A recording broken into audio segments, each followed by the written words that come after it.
தந்தை, மகன், தூய் ஆவியாரின் பெயராலே அவர்களே, ஆண்டவர் நல்லவர், நல்லதே நடக்கும். ஒவ்வொரு நாளும் விடிய காலை 3 மணி ஆராதனையிலே வல்லமையான நற்கரணை ஆண்டவருடைய ஆசீர்வாதத்தை நிறைவாய் தந்து கொண்டிருக்கிறார். நற்கரணை ஆண்டவருடைய முழுமையாயும் குறிப்பாய் இன்றைக்கு செவ்வாய் புதன்கிழமை குடும்பத்தை ஒப்புக்கொண்டு சொல்லிக்கிற இந்த நாளில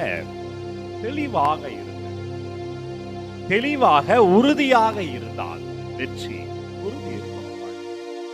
என்ன சூழல், என்ன பிரச்சனை, எந்த காலகட்டத்தில் கடந்தாலும் அது நன்மையாக தீமையாக எதுவாக இருந்தாலும் உறுதியாக இருக்கணும். விசுவாசத்திலே உறுதியாக இருக்கணும். இன்றைக்கு நற்செய்தியில மத்தேயு நற்செய்தி 15வது அதிகாரம் 21 28 வரை உள்ள இறை வார்த்தையில அம்மா உன் நம்பிக்கை பெரியது என்ற வார்த்தையை கைம்பெண் கனானிய பெண் இயேசுவிடம் முறையிடுகிறார். தன் மகளுக்கு பேய் பிடித்திருக்கிறது, சுகத்திற்காக முறையிடுகிறார். ஆனால் இயேசு கண்டுகொள்ளவே தொடர்ந்து இயேசுவிடம் விடாப்பிடியாக இருக்கிறார். நம்பிக்கை என்ற வார்த்தையே பெரியது அன்பர்களே. நம்பிக்கை என்ற வார்த்தையிலே சுகத்தை பார்க்கிறோம், ஆசீர்வாதத்தை பார்க்கிறோம். நம்பிக்கை இருந்தால் இயேசுவினுடைய வாழ்ந்த காலகட்டத்தில் அதிசயங்கள் அற்புதங்கள் நடந்ததை நாம் பார்த்து கொண்டே இருக்கிறோம் விவிலியத்தில். ஆனால் இங்கு ஆண்டவர் இயேசுசாமி ஒரு வார்த்தையை பயன்படுத்துகிறார். அம்மா உன் நம்பிக்கை பெரியது. என்ன பெரியது? நம்பிக்கை என்பதே ஆசீர்வாதம். உன் நம்பிக்கை பெரியது என்று சொல்லுகிறார் என்றால் உறுதியாக இருந்தார், தடைகளை தாண்டி உறுதியாக இருந்தார். உறுதியாக இருங்க, தளர்ந்து விடாதீங்க, சோர்ந்து விடாதீங்க. இந்த வார்த்தையை நான் அடிக்கடி பயன்படுத்துவேன். என்றால் இன்றைக்கு கால சூழலில் இளையோர்களுக்கு, இன்றைக்கு வேலைக்கு போறவங்களுக்கு, இன்னைக்கு தொழில கஷ்டப்படுறவங்களுக்கு இந்த வார்த்தை அதிகமாய் மனதில் பதியப்பட வேண்டும். இது வாழ்வியலாக மாறணும். யதார்த்த வாழ்க்கையில் இதை பின்பற்ற வேண்டும். அன்பர்களே, உறுதியாயிரு. இயேசு அந்த பெண்ணிடம் அந்த உறுதியை தான் பார்த்திருந்தார். ஏனென்றால் இயேசு அவ்வளவா கண்டுகொள்வதாக தெரியவில்லை.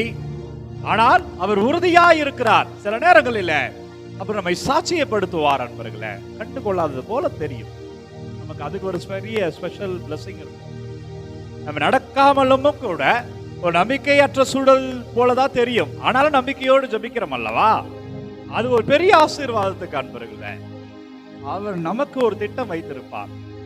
அந்த திட்டம் சில நேரங்களில் நாம் பலன் அடைவோம், சில நேரங்களில் நமக்கு அடைகிற பலனே அடுத்தவருக்கு பலனாய் மாறும், அடுத்தவருக்கு சாட்சியாய் மாறும். அவர் என்னை கருவியாய் பயன்படுத்துவார். இவன் இப்படி இருந்தான், இப்படி மாறிஞ்சானே என்று இதை பார்க்கிற ஏராளமானவர்கள் நம்பிக்கை பிறக்கும், பிறப்பு பிறக்கும், ஒரு தன்னம்பிக்கையின் பிறப்பு பிறக்கும். அன்பர்களே, சாட்சியப்படுத்துவார்.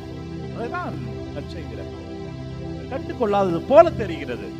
ஆனால் இயேசு உடனடியாக சொல்லுகிறார், அவள் நீ போகலாம், உன் நம்பிக்கை பெரியது, உன் மகள் நல்ல படைந்தாள் என்று சொல்கிறார். எனவே இந்த நம்பிக்கை பெரியது என்ற வார்த்தை உரியது, உறுதியானது என்ற வார்த்தையோடு பொருத்தி பார்க்கணும். உறுதியா இருங்க, பிரேயர்ல உறுதியா இருங்க, ஜெபத்துல உறுதியா இருங்க, குடும்ப ஜெபத்துல உறுதியா இருங்க. குறிப்பாய் பெற்றோர்களே, குடும்ப ஜெபத்துல அம்மர்கள், கத்தோலிக்க கிறிஸ்தவர்களே, குடும்ப ஜெபம் இல்ல, நீ குடும்ப ஜெபம் இல்லை என்றால் ஒரு குடும்பம் உடைபடும். நன்றாய் புரிந்து கொள்.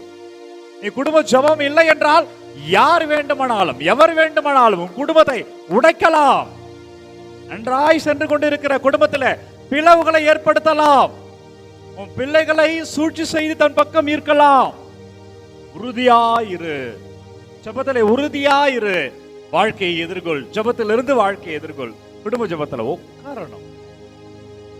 குழந்தைகள் கூட அவர்கள் உறங்குவதற்கு முன்பாக அந்த பழக்கத்தை சும்மா ஒரு 2 நிமிஷம் கண்ணு மூடு, ஜபிக்கலாம். அம்மா ஜபிக்கிற கேளு, அப்பா ஜபிக்கிற கேளு, 2-3 வார்த்தையை சொல்லி உறங்க வைங்க. படுக்கிறதுக்கு முன்னாடி ஜபிக்கணும். 2 நிமிஷம் அவங்களை ஜபிக்கிற இந்த குழந்தைகளை, சிறு பிள்ளை கூட அந்த பழக்கத்தை கற்றுக் கொடுங்க. இந்த சிறு வயதில் நீங்கள் கொடுத்து விட்டீர்கள் என்றால் 7 வயசுக்குள்ள அதை நீங்க கொடுத்துட்டீங்கன்னு வச்சுக்கோங்க, அது அவர்களை விட்டு பிரியாது, அது மாறாது. நீ மறையலாம், உன் பிள்ளைகள் சாட்சியமாய் நிற்பார்கள். பிரியம் உள்ள இறை உறவுகள குடும்பங்களில் அந்த ஜெபங்கள் இருக்கணும், உறுதியான ஜெபங்கள் இருக்கணும். உங்கள் குடும்பம் விழவே விழாது. ஆண்டவர் இயேசு கிறிஸ்துவின் பெயரால் சொல்றேன், நீ ஜெபிக்க இன்றையிலிருந்து தொடங்கிடு.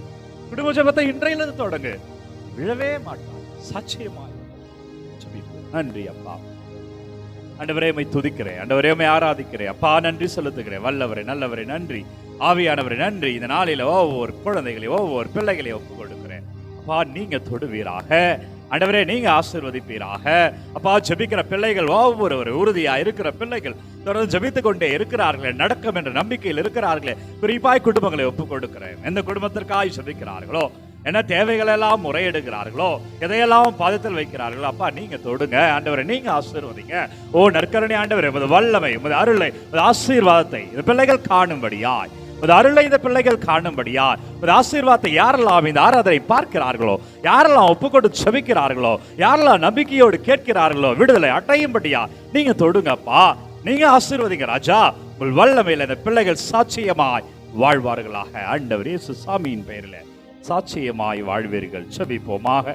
இறைவா, இந்த வியப்புக்குரிய திருவரு சாதனத்திலே உடைய திருப்பாடல் நினைவை எங்களுக்கு விட்டு சென்றேன்.